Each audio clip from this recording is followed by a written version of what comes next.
자, 이번에 어쨌든 이 논란의 시초가 된 것은 이래경 이사장을 혁신위원장에 임명을 이재명 대표가 하면서 불거진 거 아니겠습니까? 한번 그래픽을 한번 보시죠. 혁신위원장 인선 막전 막후. 지난 4일 오후 6시에 아마 지난 4일이면 오늘이 7일이니까 사흘 전 일요일이었겠군요. 그때 이재명 대표가 비공개 최고위를 소집했답니다. 그래서 함세웅 신부를 비롯해서 시민사회의 원로들의 출천이 있었다라고 하면서 이래경 씨를 혁신위원장에 앉히겠다. 이렇게 단수로 추천을 했다는 거예요. 그러면서 프로필까지 배부를 했답니다. 그리고 그제 오전 9시 35분에 이재명 대표가 깜짝 발표를 하죠. 혁신위원장의 이래경. 그리고 논란이 일파만파 일자 그제 저녁 7시쯤 돼서 이래경 씨가 9시간 정도 만에 사의 표명을 합니다. 그런데 이 과정을 두고요. 한번 보시죠. 민주당에서 이런 얘기가 나옵니다. 참석자들은 이래경에 대한 사전 정보가 없었어요. 정보를 줘야 하는데 그런 게 이루어지지 않으니까 리스크를 정확하게 파악하지 못했어요. 미리 알았다면 절대 이래경이라는 사람이 혁신위원장에 앉는 것을 반대했을 겁니다. 이런 목소리가 나왔습니다. 이재명 대표 그제 이런 발언을 했었죠. 이어서 한번 들어보시죠. 천안함 사건 조작이다. 푸틴은 전쟁 범죄자 아니다. 이런 글들 올렸는데 혹시 사전에 검토하셨습니까?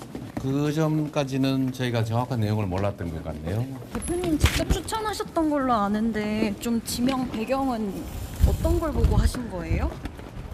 대표님 지키기 대책위원회를 구성했는데 외부 인사로 자, 수고하셨습니다. 예.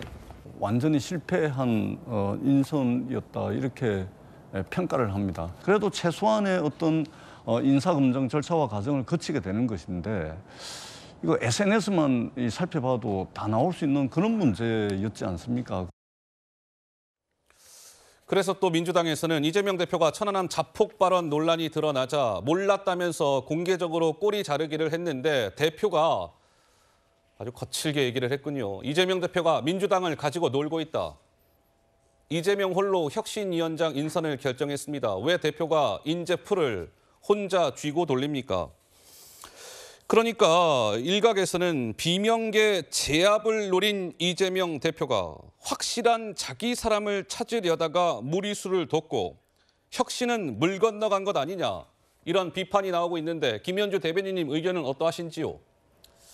그렇죠. 어떻게 보면은 이재명 대표가 혁신위를 통해서 이루고자 했던 그 속내가 일순간에 드러난 것이 아닌가 이제 생각이 됩니다. 사실 혁신위가 출범하려고 했던 그 목적이 뭔가 하니 너무 지금 민주당 내에 위기 요소들이 쌓이다 보니까 이재명 대표 본인의 사법 리스크, 거기다가 뭐 코인 논란, 그다음에 전당대회 돈봉투 논란 이런 것들이 너무 심각한 문제이다 보니까 새롭게 한번 시작해보자고 해서 혁신위를 띄우려고 한 건데 사실 이 사안의 중요성을 놓고 보면은요. 이 혁신위원장 잘못 지명해서 이 사태가 벌어진 거 이거 하나만 놓고도 굉장한 사건인데 네. 지금 워낙 민주당 내부가 시끄럽다 보니까 이거는 대수롭지도 않게 여겨질지는 모르겠으나 이 자체 굉장한 문제라고 저는 생각하고요.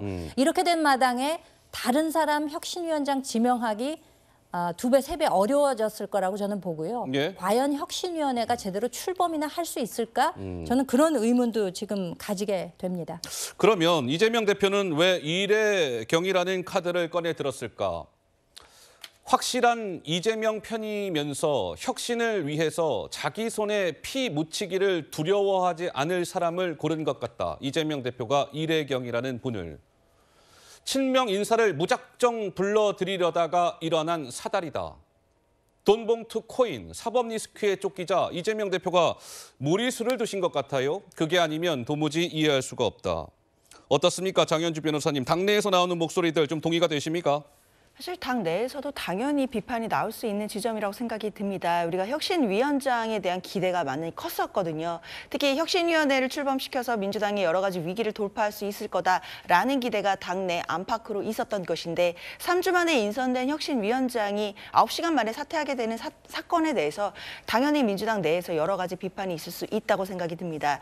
다만 민주당 내에서의 비판은 저는 확실한 대안도 있으면서 비판이 있어야 된다고 생각을 합니다. 예. 물론 물론 국민의힘이나 뭐 다른 외부에서는 얼마든지 이 혁신위원장 인선과 관련해서 지도부를 비판할 수 있고 당대표에게 책임을 지라 이런 얘기 얼마든지 할 수 있습니다. 그래도 적어도 당 내부에 있는 구성원들이라면 당연히 비판도 하고 지도부의 문제점을 꼬집을 수 있지만 그냥 단순히 비판을 위한 비판 또는 기승전 이재명 사태 이런 것을 넘어서서 그러면 어떻게 혁신을 해야 되고 혁신위원장으로서는 누가 더 나은지에 대한 또 건전하고 건강한 대안도 좀 제시해줬으면 어떨까라는 아쉬움이 많이 남습니다. 알겠습니다. 제가 다음 주제로 넘어갈 건데요. 천안함 사건은요. 2010년 북한의 어뢰 공격으로 폭침이 돼서 46명이 전사한 사건입니다. 북한 소행의 사건인 것이죠.